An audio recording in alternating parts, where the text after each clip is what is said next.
Bienvenue à toi dans ce magnifique décor qui se trouve juste derrière moi. Je suis dans les environs d'Alanya, Gaji-Paša. Voilà, c'est magnifique. Là, on a un petit rebord. On va se poser tranquillement pour faire un petit pique-nique. Et je voudrais te parler donc d'immobilier.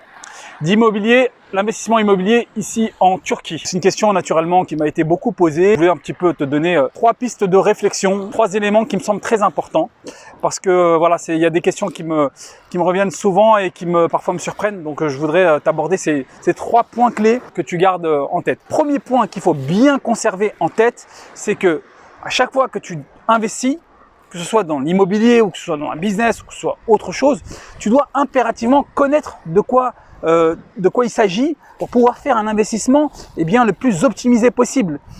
Moins tu as de connaissances, moins tu maîtrises le sujet, plus ton investissement il sera pas rentable ou il sera pas judicieux carrément. Ça peut être même un mauvais investissement. Ça peut paraître évident, mais il faut vraiment bien le comprendre parce que pour beaucoup, voilà, il faut vite acheter parce que c'est pas cher ou autre.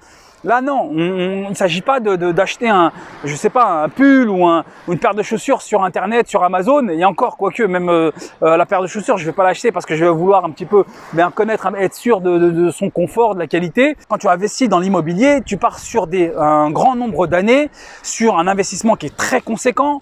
Pour la majorité, sauf si on est multimillionnaire, et là, bon, éventuellement, ça peut correspondre à un petit pourcentage de son patrimoine. Et encore, même dans ce cas de figure, un bon investisseur, toujours, il maîtrise son sujet avant d'investir. Ok, donc ça, c'est vraiment un point qu'il faut se mettre dans l'esprit. Ayez d'abord une connaissance. On n'est pas en train de parler d'acheter encore une fois sur Internet où je vais acheter un appartement, je le mets dans mon caddie et puis après je sors ma carte bleue. Non, il faut pas faire des choses comme ça. Faut pas être dans cette réflexion. Donc prenez bien le temps d'analyser ce sur quoi vous allez investir. Deuxième point. Se pose la question, est-ce qu'il faut impérativement acheter? Ok, est-ce qu'il faut impérativement acheter et pas peut-être louer? J'ai fait une vidéo dans laquelle j'ai par exemple décrit mes 5 top villes de ce que je connais en Turquie avec différents critères. Et si vous l'avez vu, cette vidéo, je vous l'affiche, vous allez voir qu'il y a comme vous le savez, il y a plusieurs critères qu'il faut prendre en compte. Ce qui est bien pour certains, les priorités pour certaines personnes, ne sont pas forcément les mêmes pour d'autres personnes. Du coup, vous allez plus vous diriger vers telle ville plutôt que vers une autre. Moi, personnellement, quand je suis arrivé à Antalya, puis après, j'ai eu envie plutôt de venir à Alanya et probablement partir encore après dans d'autres villes. Je vous ai donné dans cette vidéo-là quelques critères. Ça, c'est juste, par exemple, sur les quelques villes que je connais en Turquie. Peut-être qu'il y a d'autres villes que je vais découvrir et qui vont ensuite, avec l'expérience, s'ajouter. Ce qui est impératif, là où je veux en venir, c'est qu'il faut connaître avant d'acheter, c'est ce que je disais en premier point, mais même aller sur place, le fait de pouvoir comparer d'une ville à une autre et même plus loin, d'un quartier à une autre, même dans une ville, c'est pas la même chose. Vous le savez très bien. Si vous connaissez ou si éventuellement vous avez déjà investi dans l'immobilier, par exemple en France ou dans le pays dans lequel vous êtes, en Belgique ou ailleurs, vous vous êtes rendu compte qu'avec cette expérience, dans la connaissance de votre ville ou du quartier, vous avez investi plutôt à tel endroit qu'à tel endroit, que tous les quartiers ne se valent pas ou toutes les villes ne se valent pas. C'est la même chose en Turquie. Okay, il faut vraiment bien prendre ça en compte. Parce que j'ai encore pareil pas mal de questions à ce niveau-là. Prenez le temps d'analyser. Et pour prendre le temps d'analyser, forcément, il faut louer. A priori, c'est le meilleur moyen de louer, de prendre son temps et ensuite de prendre la décision en fonction de ce qu'on a pu observer de ses propres yeux. Et l'idée qui est derrière, en fait, qui se cache derrière sur la question est-ce que je dois louer ou je dois acheter, en réalité, c'est en fait une mauvaise réflexion souvent d'investisseurs débutants. C'est au fond, pourquoi je vais payer un loyer et je vais perdre de l'argent dans ce loyer? Est-ce qu'il n'est pas mieux d'acheter tout de suite? Et ça, c'est vraiment une grosse erreur. Parce que même ici en Turquie, c'est quoi? Un loyer, c'est quelques centaines d'euros par mois. Alors qu'un investissement, tu vas t'engager sur 10 ans, 15 ans, peut-être plus. Peut-être que ce bien-là, tu vas le conserver sur 20, 30 ans.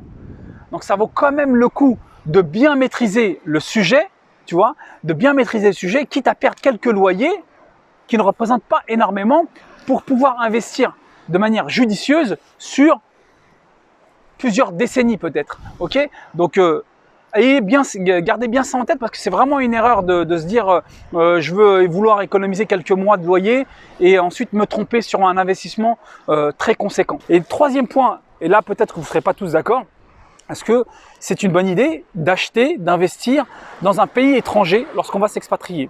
Alors je m'explique. Quand tu t'expatries, c'est pas de la même façon que quand tu as ton pays d'origine dans lequel tu as grandi, que tu connais bien. Certes, tu le quittes pour différentes raisons, peut-être que tu y reviendras par la suite.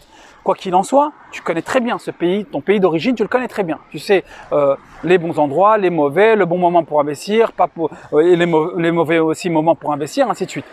Alors que quand tu vas à l'étranger, il y a plein de données que tu ne maîtrises pas. La juridiction, est-ce que, par exemple, à un moment, il va y avoir certaines lois que tu ne sais pas par la suite? Parce que quand c'est ton pays d'origine, tu as le certificat, tu as la nationalité, tu n'es pas dans le même niveau que lorsque tu es étranger. Ça, c'est un premier point. Puis, imaginons que tu as aussi des soucis, problèmes de santé, ça peut arriver, moi j'ai déjà vu, tu peux avoir d'autres considérations qui font que peut-être qu'arrivé un moment, tu te dis bon, ça m'a plu, c'était top, je suis vraiment content, mais peut-être que j'ai envie d'autre chose. Moi personnellement, c'est ce que j'ai vécu personnellement, par exemple à Dubaï. Tu vois, j'ai été résident 7 ans à Dubaï et puis après j'ai vu en évoluant, bah, ça reste petit, hein, Dubaï, il suffit de regarder une carte parce que parfois ça surprend, mais il suffit de regarder une carte, ça reste petit, Dubaï, même les Émirats. Donc arrivé à un certain temps, un certain nombre d'années, bah, peut-être qu'on fait le tour. Moi ça a été mon cas. Pour d'autres, c'est pas forcément le cas. Et donc du coup, ce qui s'est passé, c'est que j'ai eu envie d'ailleurs. Donc moi je me pose la même question, peut-être que par la suite j'aurais eu envie d'ailleurs. Alors, ça ne veut pas dire qu'on ne peut pas acheter et ensuite revendre, tout à fait, c'est absolument le possible. Et donc, ce n'est pas forcément une mauvaise stratégie, mais ce que je veux essayer simplement de se dire, c'est de garder ça en tête. Certains vont dire, oui, mais si je loue, c'est des loyers perdus, peut-être que si cet argent-là, je pourrais le mettre ailleurs. Tu peux le voir aussi autrement. L'argent que tu investis pas ici, tu peux le mettre ailleurs, éventuellement même dans un business, qui te ramène de l'argent et qui te paye des loyers. Il y a différentes façons d'approcher la chose qui font que personnellement, moi, et ça reste mon avis personnel, je ne suis pas un grand fan d'investir dans sa résidence principale. Ce qui ne veut pas dire que je n'investis pas dans l'immobilier, que ce soit à Dubaï ou en Turquie ou ailleurs, mais je dis simplement que ce n'est pas forcément toujours la meilleure stratégie d'investir là où on habite. Ce n'est pas toujours le moyen le plus rentable. Parce que par exemple, demain, j'ai envie d'aller ailleurs, même si je veux rester en Turquie, parce que par exemple là, là où j'habite, j'ai une connexion internet qui me convient pas, eh bien le fait que j'ai pas acheté là où j'habite, j'ai cette possibilité sans problème d'aller ailleurs. Et peut-être en utilisant cet argent, en le mettant ailleurs, en l'investissant, même dans du locatif, hein, dans de l'immobilier, eh bien, je mets une distance par rapport à ça. Donc la question qu'il faut se poser, c'est est-ce que l'investissement de sa résidence principale est le meilleur investissement à faire? Les 3 points que je voulais te partager dans cette vidéo, si tu veux en savoir plus sur notamment l'immobilier en Turquie, j'ai fait un guide qui est offert et même une formation où je donne davantage de conseils. Je te dis à bientôt, bis and kiff, ciao ciao.